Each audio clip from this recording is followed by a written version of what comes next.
All right, Lions fans, let's talk. I think the Lions. Let me just come out the gate with it and just say I believe the Lions is in a great position, and I mean a really more so than they have been when I was gung ho for the Quinn Patricia era. They are in a really they can't really mess this up type of situation. We pretty much say that every year, you know, based upon what they where their record may stand as an organization, you could say, well, they go into the draft or they go into the offseason, they really can't whatever. But this year, I really believe that they are in. I truly believe that they are in a great position to succeed, even be ahead of the curve for contention. And what I mean by that is that when I said up under the Quinn Patricia era, I said the Lions were an offseason away from actually competing. And I'm not talking about competing just being competitive. I'm talking about competing for as being a contender. So, and what I mean by that, okay, going into this offseason now, they really don't have the good money to spend on free agent, which is great. Let's say if they do some tweaking, if they were to let's say let go of Chase Daniels, um,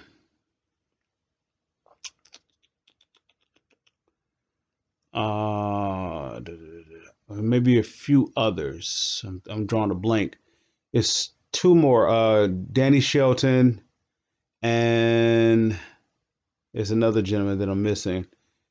They could add to. They're already sitting at 11 million, right? And according to the trade with Stafford and Golf, that pretty much offset of the money that they will be getting back. They'll be coming off the books for trading Stafford. They pretty much some of it's tied up in the salary for Golf, so they're pretty much somewhat offset. It may be an extra 5 million they could spend to attach with 11 that they was coming in with.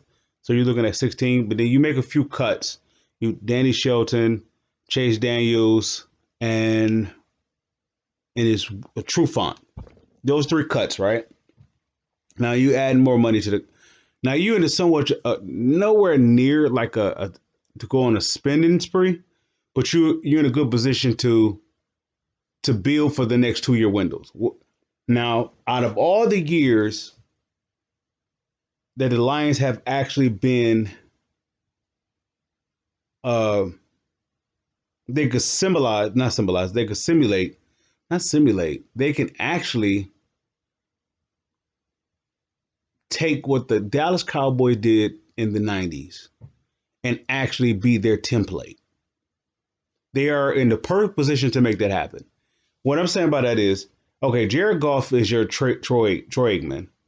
They drafted Troy Aikman, and but you're talking about a veteran team that was with the Cowboys when Jimmy Johnson got there, a veteran team. So he really had nothing to play with. So you got to get young, you got to get fast, you got to get energetic, you got to get all that, you got to improve it. So what you're going to have to be able to do, you're going to have to be able to be shrewd. You're going to have to. Who's your best player? Your best player is Herschel Walker. For the Lions, their best player is Matthew Stafford. So you got to trade Matthew Stafford. You have to trade Herschel Walker to get you some upcoming talent, and even some players. From my understanding, I believe they got like 12 players. I think out of that deal, where seven were draft picks and or five were players, or vice versa. And the Lions could do the exact same thing now. They traded Matthew Stafford, and they got right now they have three players. They have two first rounders, and then they have Jared Goff. Right, Jared Goff can actually do for the Lions what I wanted Stafford to do for the Lions. Where Jared Goff is better than Stafford at is that he was on a team that actually got over the hump. Regardless how minimized his role was, even if he wasn't the face of the team and all that good stuff, the defense, they was rolling off the defense and so forth, or even off the run game. He was still part of a team that got over the hump. Stafford was never part of a team that got over the hump. So there was a lot of pressure on him to do it solely on himself to get over the hump. but it's a team game. He needed the personnel, he needed the help to get over the hump. But most of all, what Stafford needed was the upper management to get over the hump. Now, when Matthew Stafford got here, they was coming off an 0-16 record that was up under Millen to Mayhew, if I'm not mistaken. Millen was 0-16, or he got fired during the course of that year. But that year ended up being 0-16. I think Mayhew took over. Mayhew first pick was Matthew Stafford. Now, after Matthew Stafford, they already inherited Calvin Johnson. So they go into the draft. They like win two games. They win like 2 games, and they go after Ndamukong Suh. All right. So after that, then they make a few players adjustments to the offseason. And I believe that's when he brought in Jim Schwartz. His first year with Matthew Stafford, Jim Schwartz was there. And they add some guys who could play up under Jim Schwartz. Van Bosch, Tulloch, and a few other players here and there. And you go get you a Sammy Hill, and you get those other different guys. And you pretty much are grooming the team all for 2 players. One guy on offense, one guy on defense. Now, if you were to look at the Cowboys, how they were set up back in the 90s, it was pretty much the same deal. Now, I don't know if Charles Haley had got there yet, or he's coming in the next season, maybe the 93 season versus the 92 season. I don't know I don't know if it was wait. I don't know if it was 91 or 92 when he got there. But any which way I go, they was going off their pups. They was going off of Emmitt Smith, Troy Aikman, and Michael Irvin. And they just started developing offensive line. So if you look at the Lions, how they're set up now, you have Jared Goff, TJ Hockenson. You don't have a receiver yet, as of yet, and we'll get to that. You have TJ Hockenson, Jared Goff, TJ Hockenson, DeAndre Swift. And you have an offensive line that's missing like a Larry Allen. If they get now they got the 7th overall pick. My ideal is either if you can trade back, you trade back to get more picks. This is where you continue the trend of the Jimmy Johnson, and you do it that way. Or even the Bill Parcells. Bill Parcells was good at this too, and you accumulate more picks. Why you add a player to go with the offensive line. Now you solidify that spot. Now I have some protection for my quarterback for 2 years. Now it becomes a 2-year evaluation for my quarterback. He's on the books for 4 years, but he's giving me a 2-year window to evaluate him. I'm going to make it I'm going to make it easy as possible, less hard as possible. I'm going to treat him like the organization didn't treat Matthew Stafford. I'm going to give him a polished run game so he can have more of a clean pocket to throw in. And as we still develop him and his mechanics, the upper hand that they have with Goff, with the general manager, not only did he draft him, he knows his pluses and minuses, how his head ticks.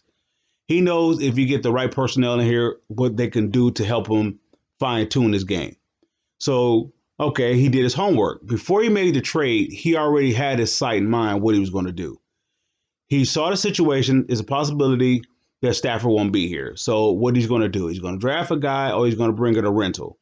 So a rental will be someone like Fitzpatrick or Andy Dalton, someone of those lines, Tyrod Taylor. You got a 2-year rental with a guy till you find your guy. I believe at the 7th, he's like, well, I don't have the assets, nor do I want to spend the assets to go up in the draft to get a guy. The guy that we're looking for is Trevor Lawrence. If they're going to hit it, they want to hit it hard first with the best guy, with the best quarterback in the draft. He knew that there was no chance with that. So what can he do? What can give him a little time? This where when you make this comparison to the Dallas Cowboys back in the 90s, when they drafted Troy Aikman, it was terrible. Matter of fact, believe Troy Aikman first 2 years, it was just horrific. They were just terrible. But they was building something though. They was building section by section by section by section. And by the time that Troy Aikman was able to develop into enough to be dependable, the first 2 years, don't get me wrong, he was showing flashes, but at the same time, he was also showing those, things that would get him in trouble. The difference between Troy Aikman when they was grooming him versus a Jared Goff, which would be the somewhat similar deal, they would be grooming him, but he would actually have experience on this side. He would have been around a team that actually went to the Super Bowl and won playoff games. So he has experience, not just winning, but how to get over the hump, even if it's not him technically doing it, but he's around the atmosphere, have done it. So that gives him a little upper hand against the Troy Aikman comparison. Troy Aikman was coming in fresh off a young team or coming out fresh off an old team that's being converted to a new team, and there's not really much, experience getting over the hump. That's why when they faced the Lions in the wild card, the Lions ran them out off the field. But that next year, Troy Aikman was ready to take the next step. Emmitt Smith was ready to take the next step. And Michael Irvin was ready to take the next step. And I believe they brought in a Jay Novacek. If not, he was already there. They was ready to go. The offensive line was ready to go. So let's get back to going back to the Lions with the 7 overall pick. Now, I had two ways to basically to solidify this offensive line. My idea was taking the 7th and try to trade with Indianapolis for Quentin Nelson. That was my goal. But I may be wrong. They may be looking at the sweepstakes for another quarterback, and they could have a window where they want to keep the offensive line attack and keep going. So I'm going to take Quentin Nelson off the board. But if they can make a move at him, take it. If not, they have the other options that the Lions can go in. You got the draft, or you can go to the free agency. You have a couple good guards coming out in this free agency.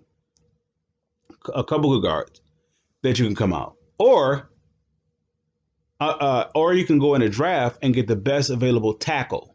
I mean, the hit and miss guy. Now, somebody made a point about that. They would say, like, we'll go after, I think it's Penny Sewell. You can go after him, and then you can move Halapoulivaati.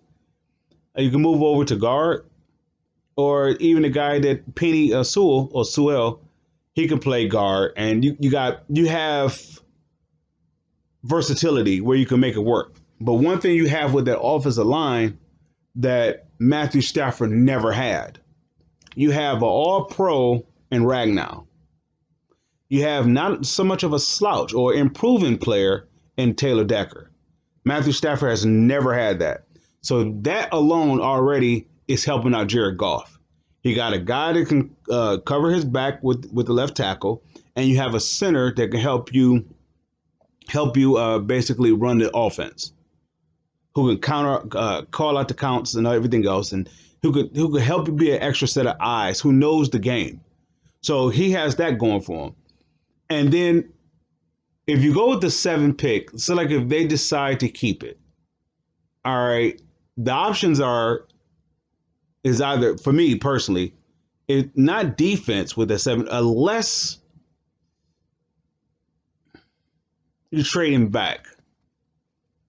If you trade him back and get more picks, then I'll make it about defense.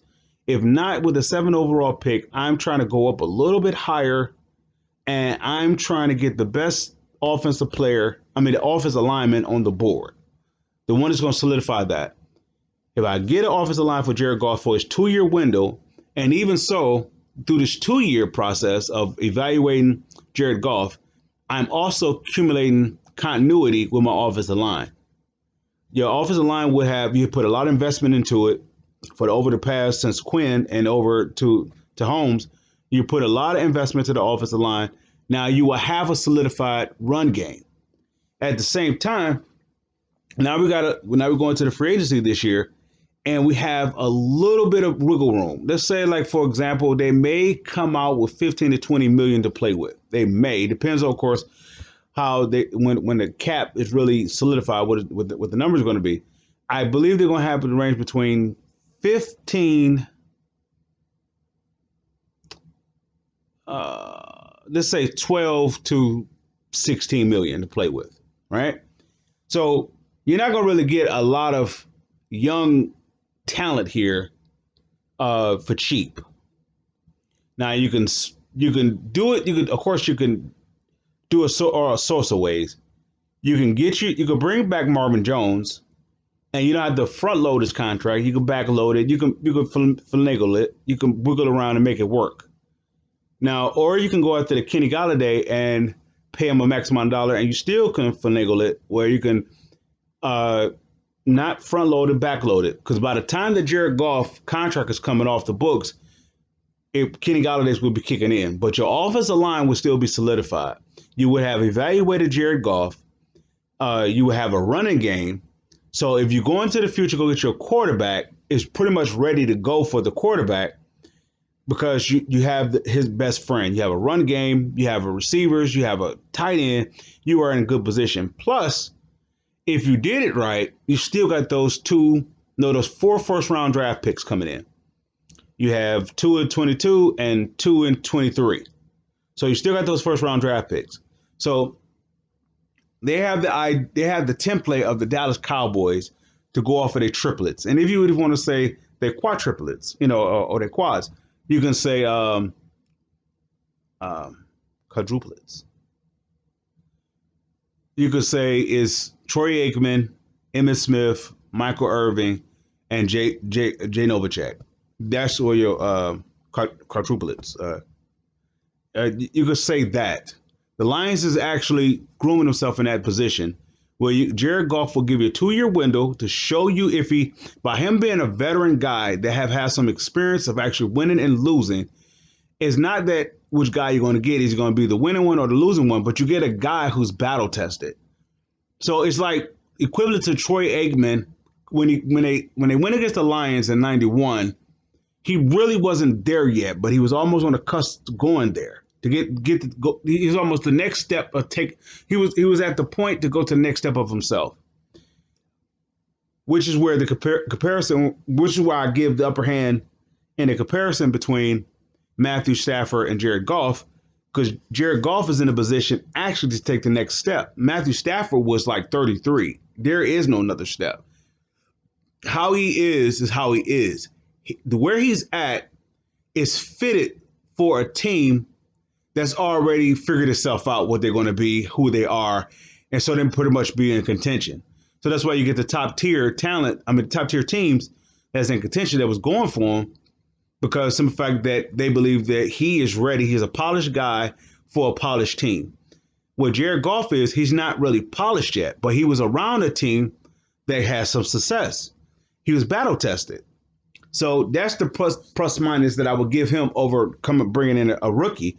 Somebody said they shouldn't have got a rookie. They should have got a rookie, instead of bringing in Goff in that contract. I disagree because the 2 years that you're going to have with Jared Goff is the 2 years that you will basically be given a rookie to basically to figure out what his game is.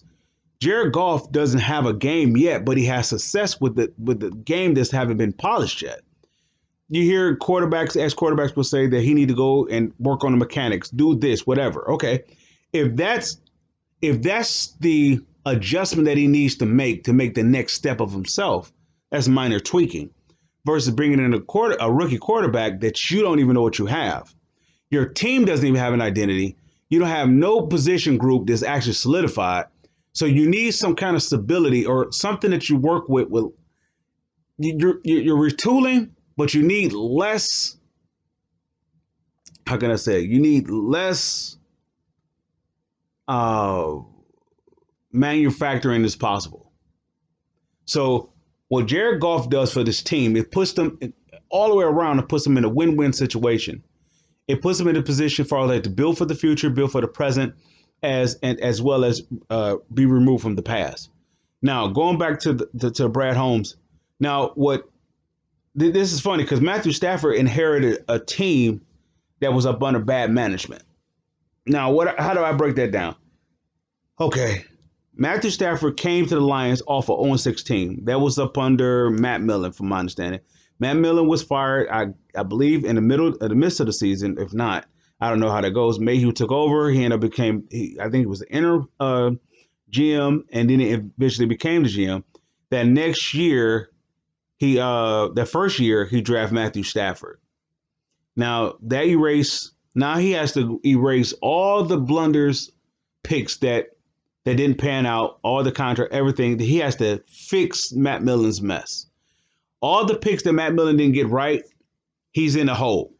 So his first year with Matthew Stafford, I think they win 2 games. And they go into their next draft and they go get Ndamukong Suh. All right, you got 2 good pieces. You got Matthew Stafford and Ndamukong Suh, and you have a Calvin Johnson on your team, based upon what Matt Millen did by drafting 4 receivers. So look at that for example. Matt Millen drafted 4 receivers in the first round. 4 receivers in the first round. Where's your defense at? Where's your offensive line at? At that time, you have Raiola, you have Backus, and I want to say you have not Peterman, a few other guys. But you don't have anything. You don't have nothing to work with. Nothing. And they let the guy go, Jeff Hardings, go to Pittsburgh, I think the year that Matt Millen came and took over, and which was a good guard that they had to play with. And they let him go. So once again, Matt Millen put them in a hole by going, regardless who was telling him or giving him the initiative to draft, whatever, you put the franchise in a bad situation because the players that you're counting on to be for the team for the next 3 years as your building block, there wasn't even good draft picks, so you got nothing.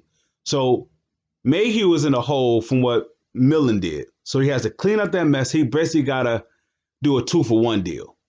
He has to bring in good talent for his namesake, and he has to actually have to bring in good talent to erase the miscues of what Millen did. So by the time you get a chance he still didn't get a chance to do anything, but he did get you Ndamukong Suh. He got you Matthew Stafford, and he got you Nick Fairley.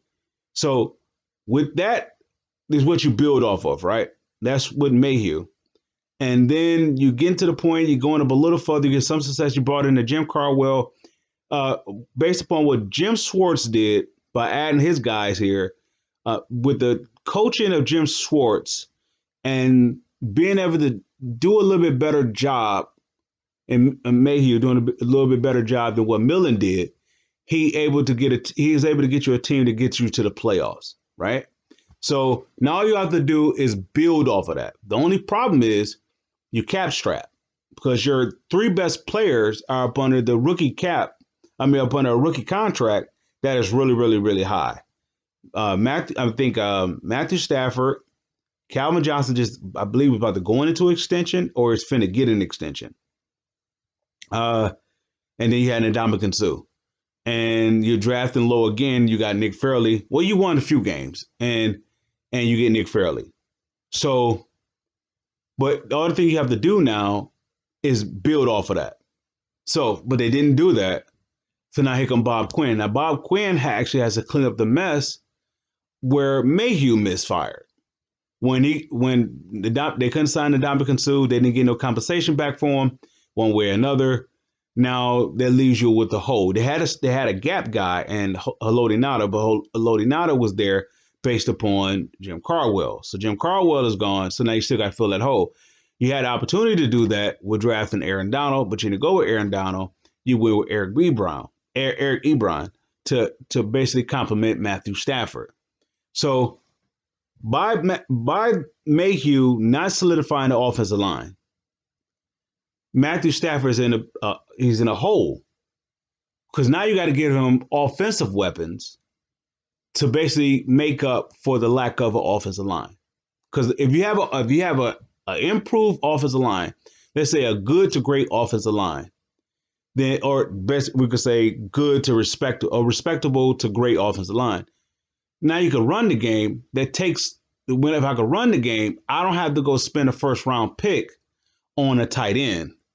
I can take the first round pick and start building up on my defense based upon one's position is solidified, which is my offensive line. This is why I'm saying where Holmes is at now, based upon what Quinn did. Quinn has pretty much established your offensive line. All you got to do is fine tune it. When you're talking about retool the offensive line. You don't need a left tackle. You don't need a right guard. You don't need a center. And it depends which way you want to go. You may not need a right tackle because I think they possibly may have three guys battling for that position. Halapuli Vitae, Matt Nelson, as well as Terrell Crosby. You got three guys competing for that. Or you could bring in a fourth guy who is maybe head above shoulders better than all of them, and a rookie guy.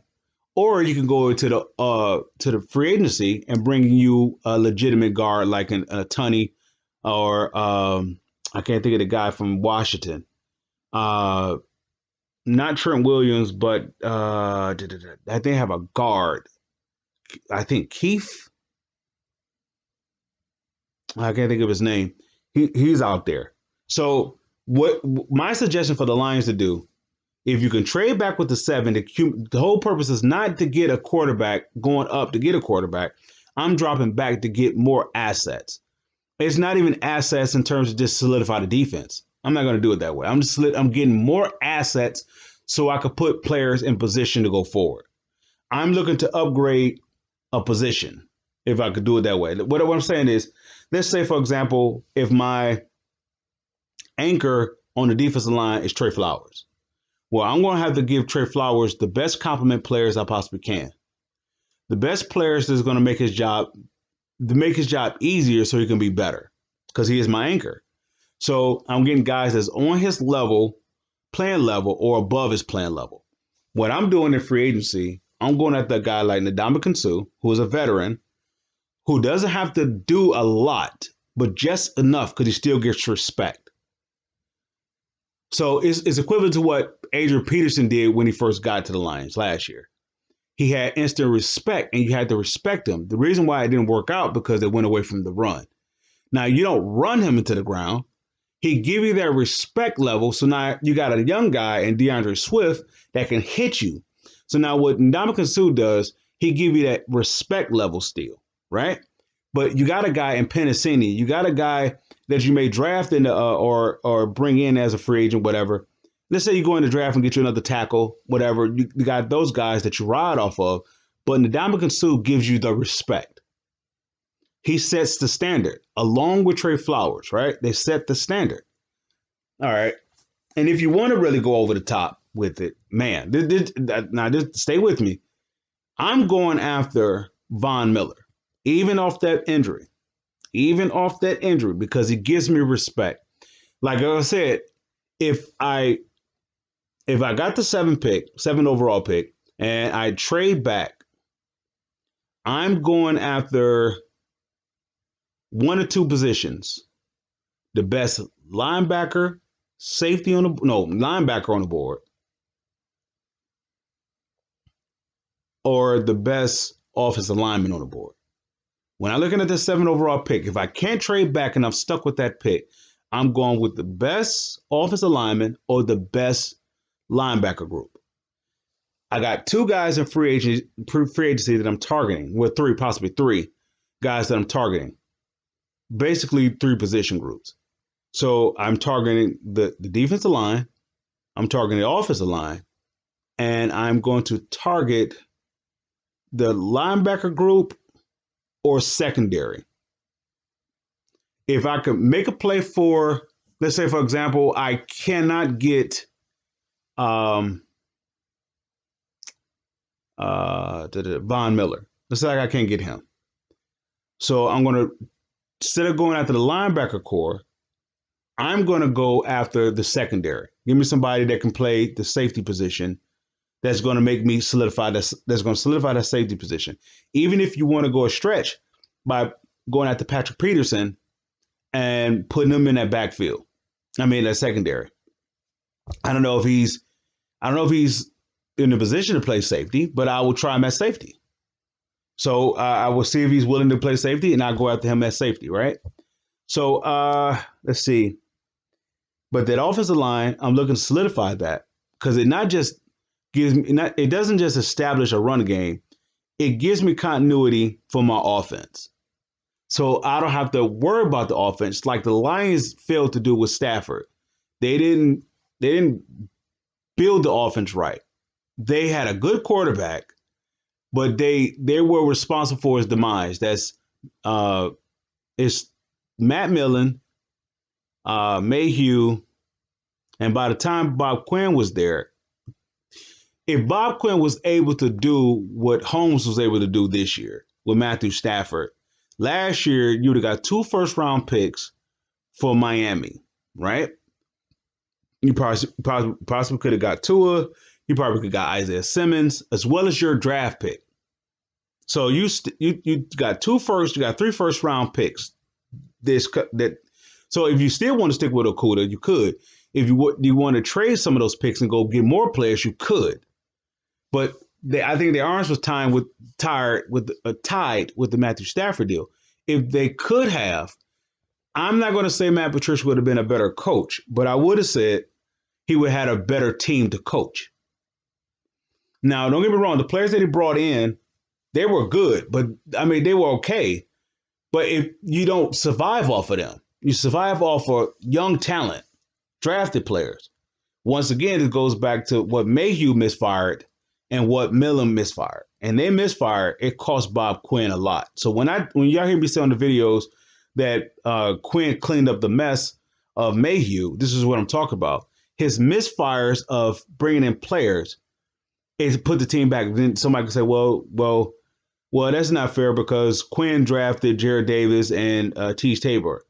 All right, I'll give you that. He did, but he drafted him for a reason. He also drafted you Antoine with I think was it Winfield?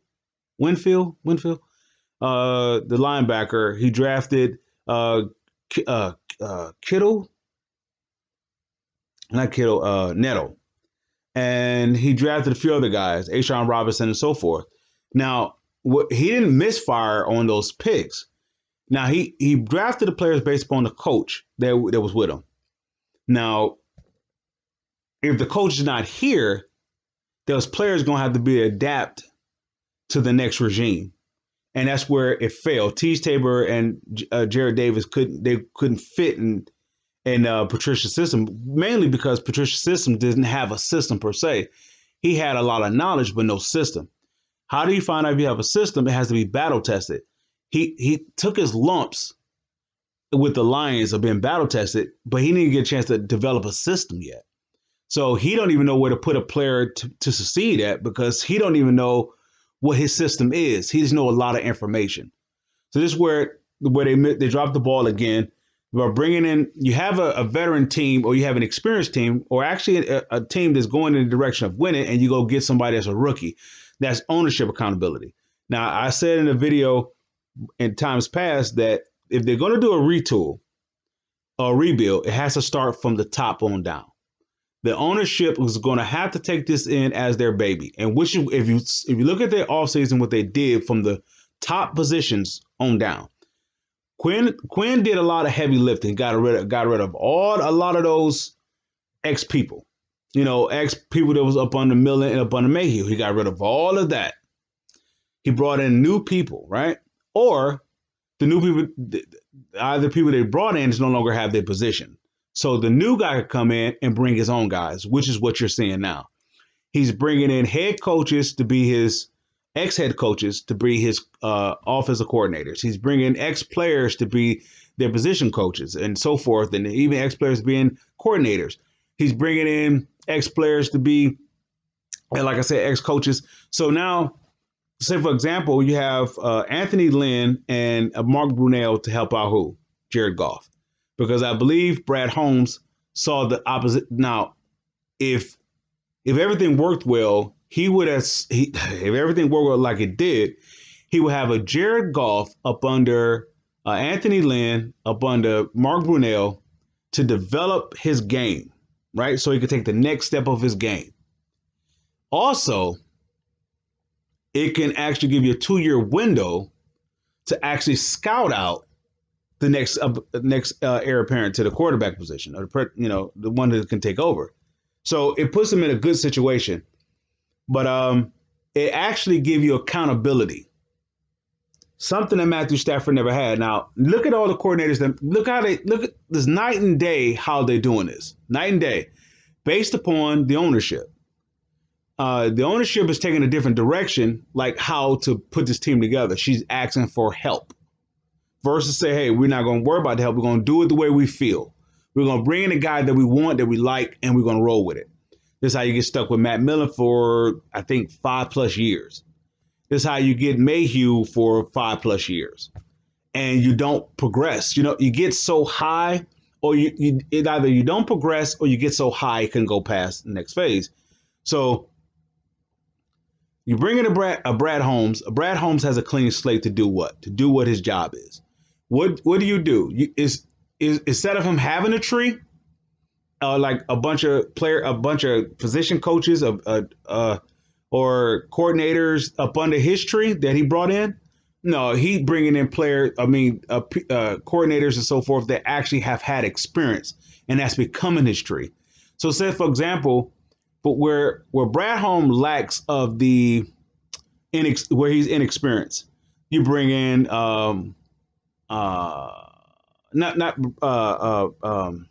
can't think of his name, not Brad Holmes, the defensive coordinator, Aaron Glenn, where his lack of inexperience is. You bring in a guy, not an overseer, but someone could basically dot the I's and cross the T's, and Don Capers. Don Capers is past the point of actually being a coordinator, but he actually can give his input that is similar. It's like you're doing the work, but not all the heavy lifting.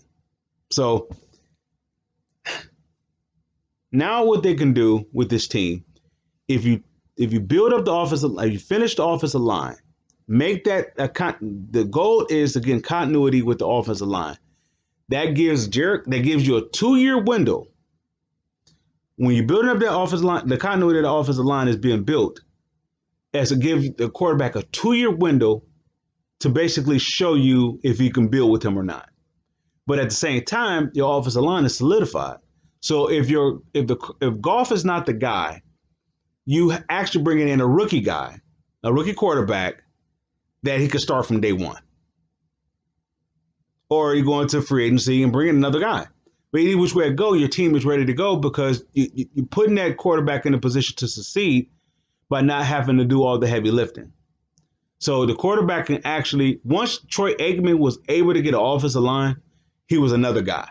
It wasn't the Michael Irvin. Michael Irvin, don't get me wrong, Michael Irvin took another step in his game. Emmitt Smith took another step in his game. But Troy Aikman got better when the offensive line was just solidified.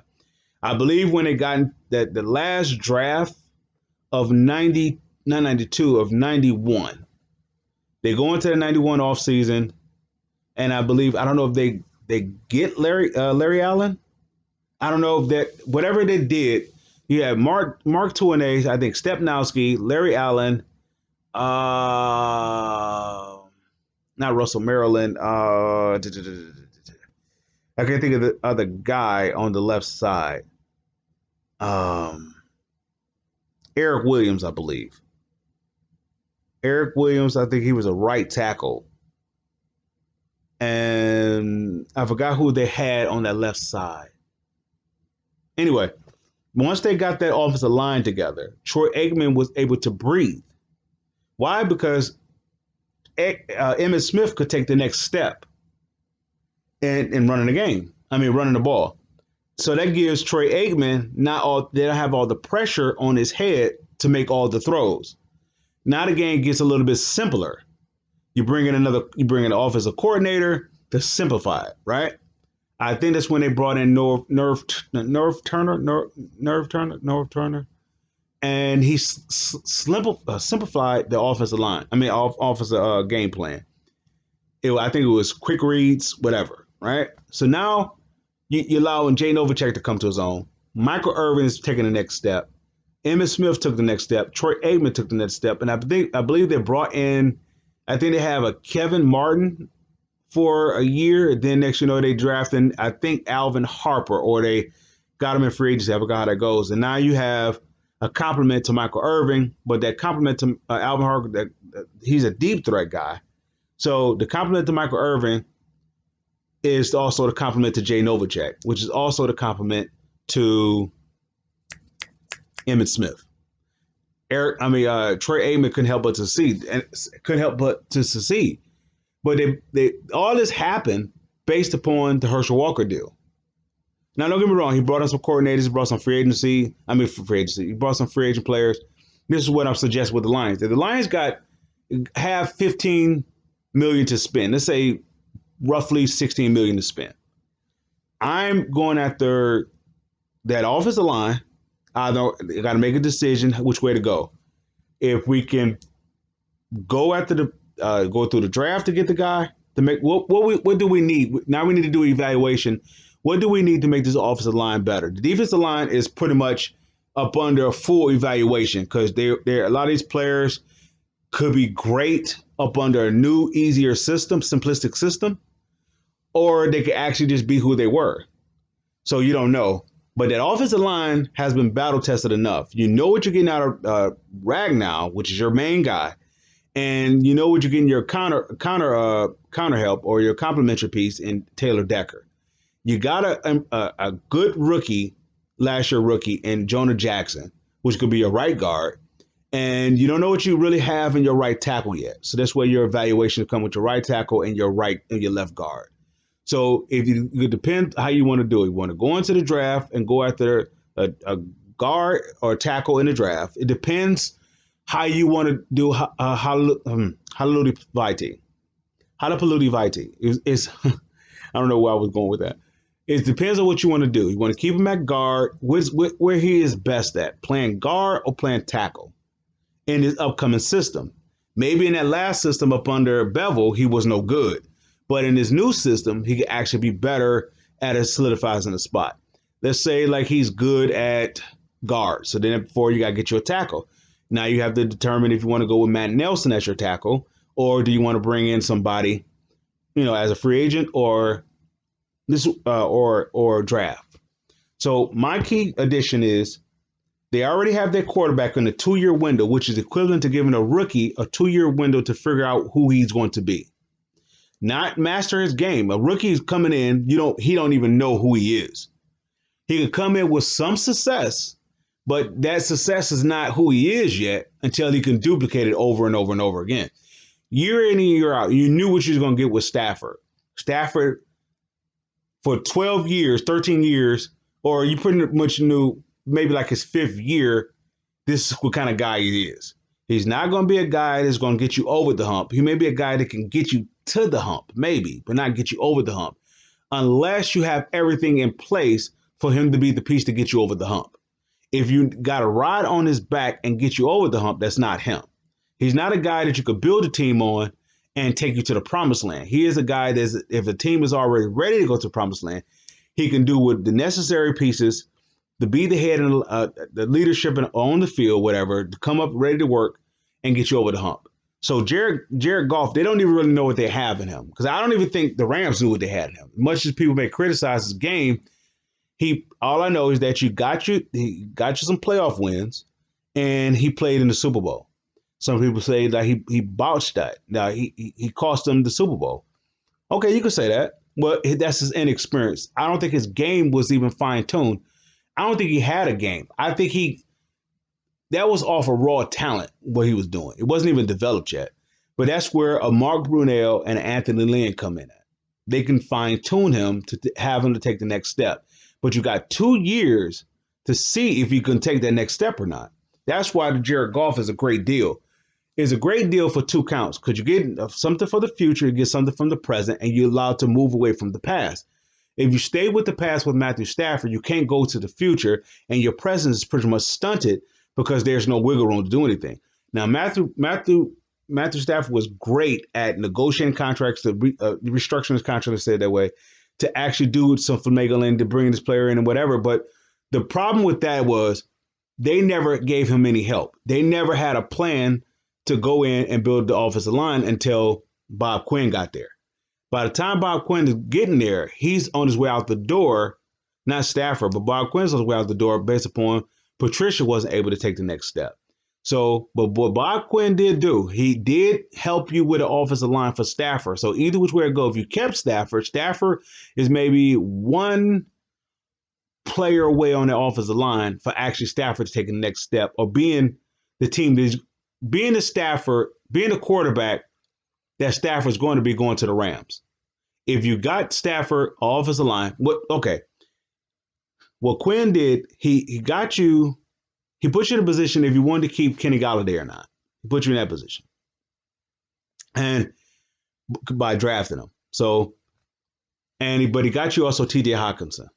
And he got you DeAndre Swift. And he got you almost an offensive line. So even if the Lions organization decided to keep Stafford, they was somewhat in a good position to take the next step forward. The only problem is, were they able to do in this offseason with bringing all the high personnel in, the coordinators and so forth, if they was able to do that with Matthew Stafford would have been successful here coming into this next season. Even with this so-called quote unquote bad defense. It's not a bad defense. It was a misguided defense. They had no direction. Not the players. Yeah, the players had no direction based upon their leader didn't have no direction. Once again, Matt Patricia didn't want to take the next step of himself to get out his own way instead of going by what he know, instead of fine-tuning and see it each year, how can I improve? He didn't do that. So he didn't think it was him that was the problem. He thought it was the talent that was the problem. So that's arrogance. But once again, you move that out the way. You bring in, what's the guy? Aaron Glenn, right? And you oversee him with Dom Capers. Now, they're going to evaluate that defense, those players in a different way. And I believe they're going to switch over to a 3-4 defense. Based upon Dan Campbell, based upon Chris Spielman, and based upon Don Capers. I believe they're going to go to a 3-4 defense. So now you have to look at your team. Is it more fitting for it? Okay, let's say they're going to play aggressive. I don't know what kind of techniques what they're going to use, but aggressive 3-4 where you're blitzing, you're doing all the different sorts of things. Now, do you have the assets on your team to do that?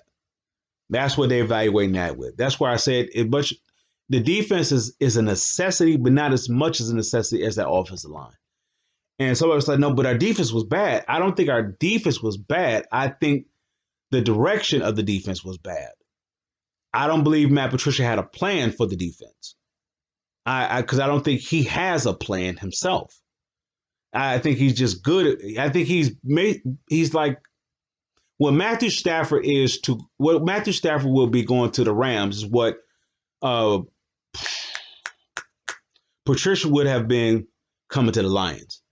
But they wanted Matt Patricia to be a guy that you could build off of. And he's not that guy. He's a guy that he's good for a team that's already fine-tuned. Like going back to the Patriots, he actually can be successful because it's already established. All you have to do is do his part.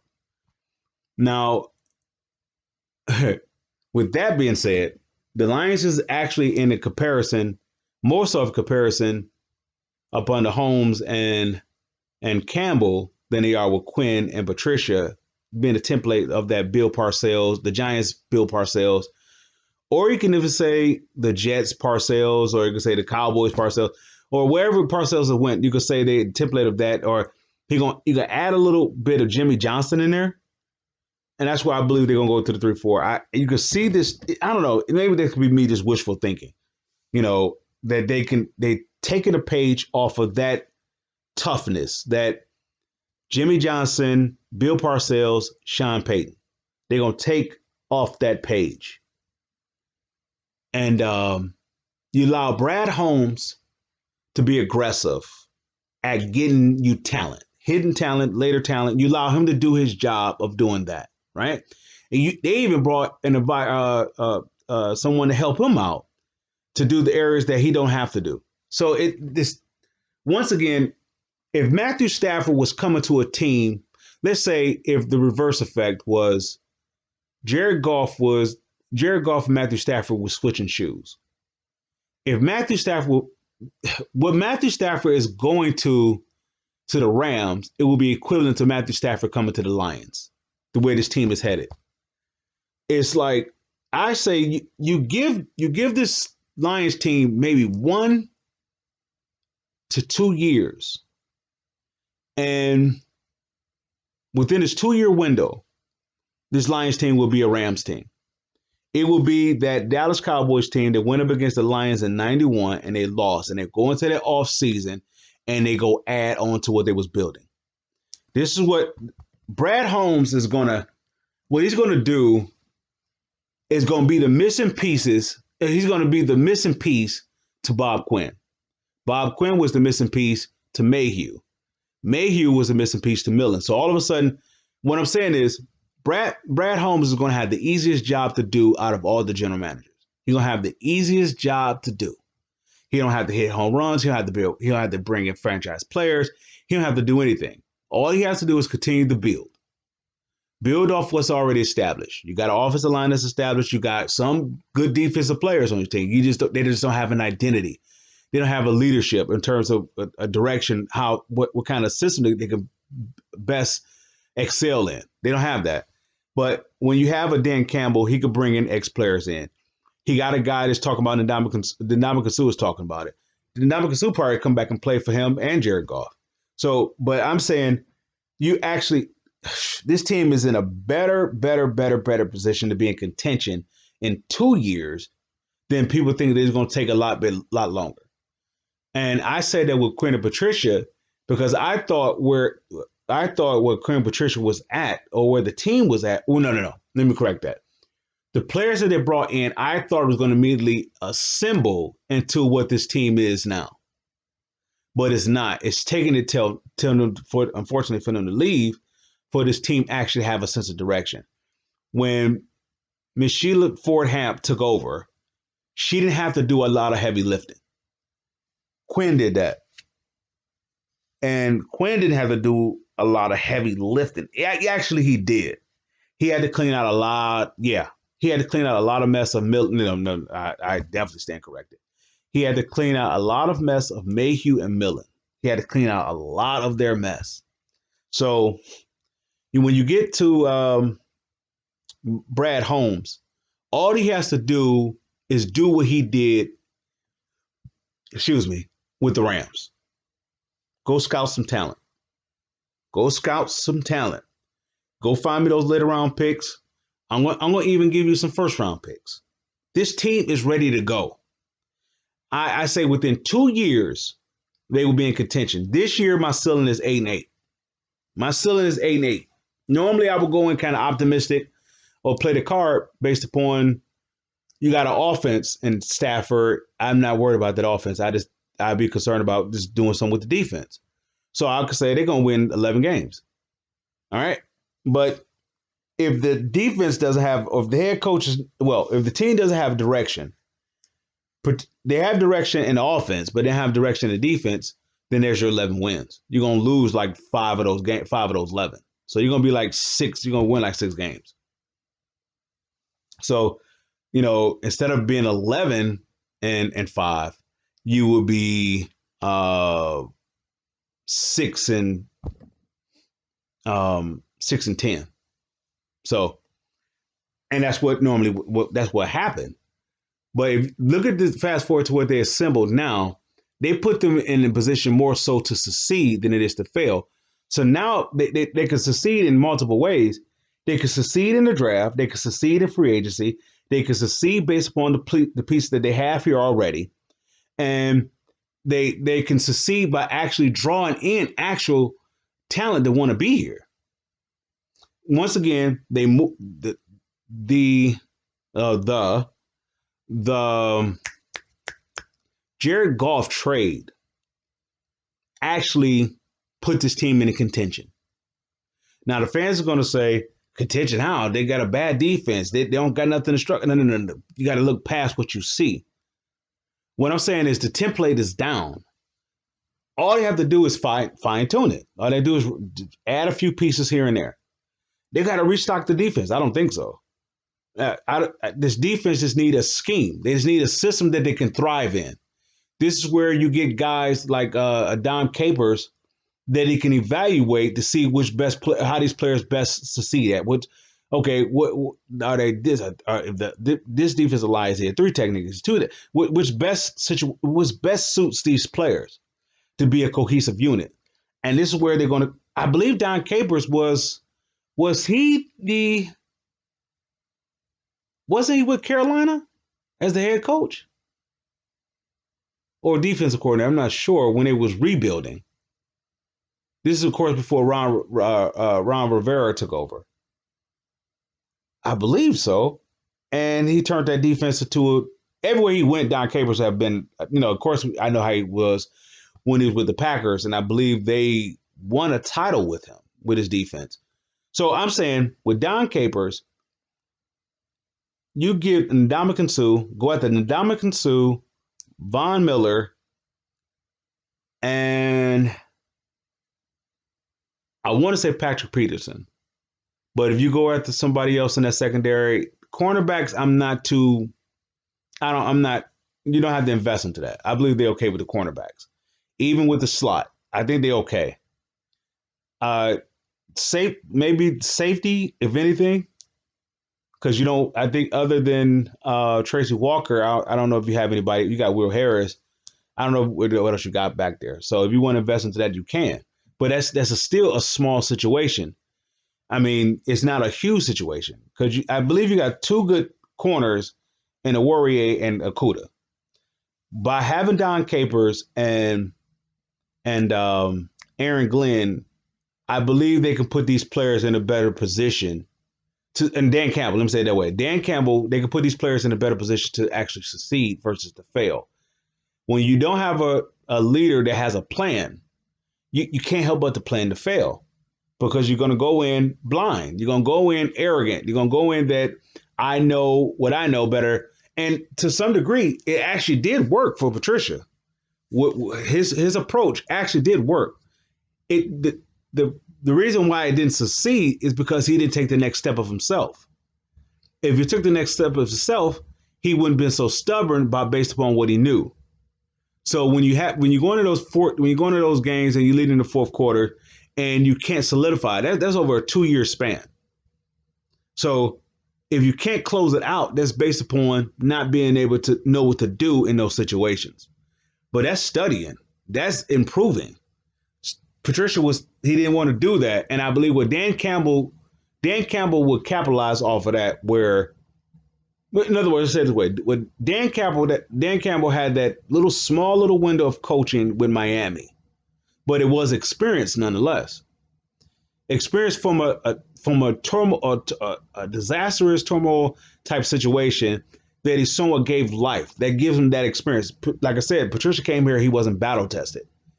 He took his lumps when he has to wear like 4 different hats when he came to the Lions. He wasn't ready. He could be a head coach, don't get me wrong, but he wasn't ready to be a head coach. He took the job because it was given, don't get me wrong. But he wasn't ready to be a head coach. Dan Campbell is more ready to be a head coach. And even if where areas where he lacks at, he's bringing in the help to get him over the hump so he will be ready. So you don't have to wear all four or five different hats. He can just focus on maybe 1 or 2, if that. With that being said, this is my offseason assessment or my comparison with the Lions, with the Cowboys, the Giants, and even in New Orleans, and even to the extent they could turn this team around into the Rams. Now, somebody could say like, well, if they had an Aaron Donald, they could. No, I don't think so. Aaron Donald is don't get me wrong, he's the masterpiece. I mean, he's not a masterpiece. He's the centerpiece. And you could build off of him. Don't get me wrong. You have Jalen Ramsey, which is secondary. Okay, you may not have those top 2 players. But the position that they have with those top 2 players, they're going to be limited because they're not going to be able to keep the players that's actually taking off the heavy lifting of those top 2 players. So this is where the Lions actually comes in at and succeed because they have an overall team versus top 2 players. Especially on that defense. Somebody said they don't have nothing going on the defense. Like y'all have no idea what this y'all don't know what the system is going to be to say they don't have a defense. So when the Lions says when the fan says like the Lions don't have a defense, they all the defensive players is trash. Like, do you know what kind of defense they're gonna run? Do you know if the players that they have is best suited for that defense or not? You don't know. So until that is solidified, if we're gonna run a 3-4-4-3, what it's going to be, which I believe is going to be a 3-4. And until that defense is implemented, where the players can actually, so until they do their report, their research on the team, they're gonna have to go through the player personnel, who they, not just seeing who they're going to keep. So once they come out with the idea, okay, we're going to run a 3-4, right? Okay, now which one fits this scheme that we're going to do? Which player is best suited for this guy? What's his name? I'm drawing a blank. Nick Williams is another guy you cut. Nick Williams is another guy. Nick Williams, Danny Shelton, Trufant, and Chase Daniels. Cut those four. You got you some money. Okay. Who is the guy? Penasini. Now, how does he play in this 3-4? What can we do with him? What can we do with Trey? No, better yet, never mind Penasini. What can we do with Trey Flowers in the 3-4 system? You build off him. He's your anchor. He's your best defensive guy. He is your best defensive guy, not because of the money, but he actually is your best defensive player. How do you build off of him? And if you want to say, okay, well, we could add a Jared Davis, we could add a Zavon Collins, we can add a Von Miller. All right, but then there's your linebacker core with a Jelani Tavai. There's your linebacker core. They automatically made Trey Flowers better. And then you want to say, oh, can we get a Sue? Can we get a Ndamukong Suh to help out Penasini? Okay, let's see. Let's make a call. I can play with you for okay, you got him there. Even if you can't go get a Patrick Peterson or any other, whatever, you don't have to. They have options, and people say they don't have a lot of money to spend. They actually got more because they have more flexibility than they don't because they got draft capital for one, and you could put a player with a draft pick and you can move it, or you can actually do some negotiation with restructuring some contracts that you have, like for Halapoulivaati Vaites or maybe Jesse James if they decide to keep him or not. That's another guy they can cut. But then I think they may cost them like $4 million to cut him or something like that. I don't know if they would do that. But Halapoulivaati Vaites and Trey Flowers, you got those two guys that you can actually restructure their contract if they're willing to put them more in a sign bonus or whatever, how you want to do it. And that could actually give you more options to go in this free agency.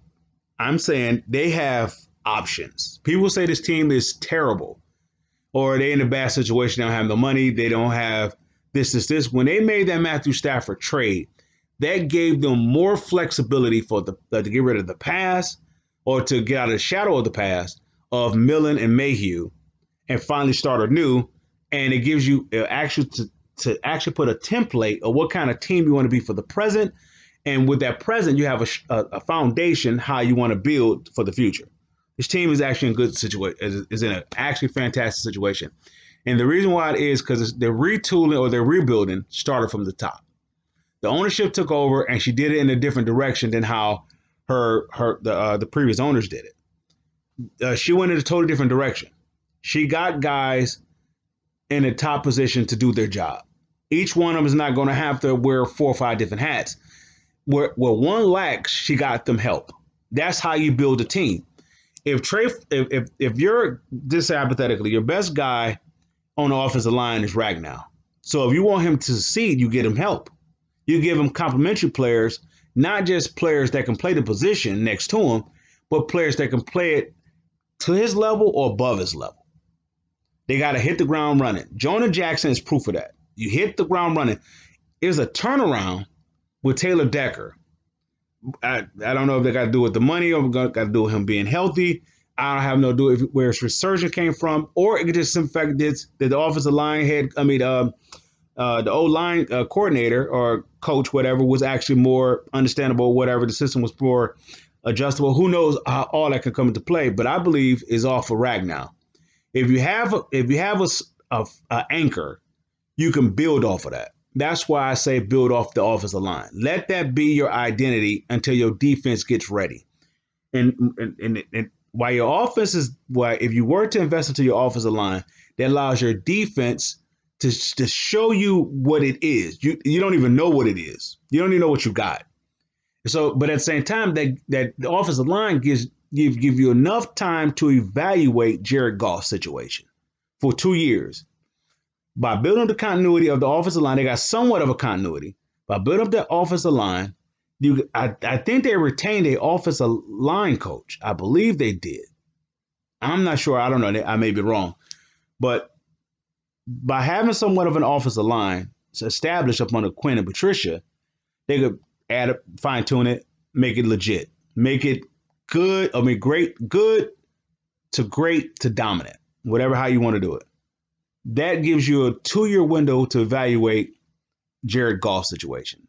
At the same time, Brad Holmes is able to do his job to scout for if you need to go in a different direction, to go after a new quarterback. But if you look at it this way, by the time that you finish evaluating Jared Goff in 2 years, your offensive line is solidified, right?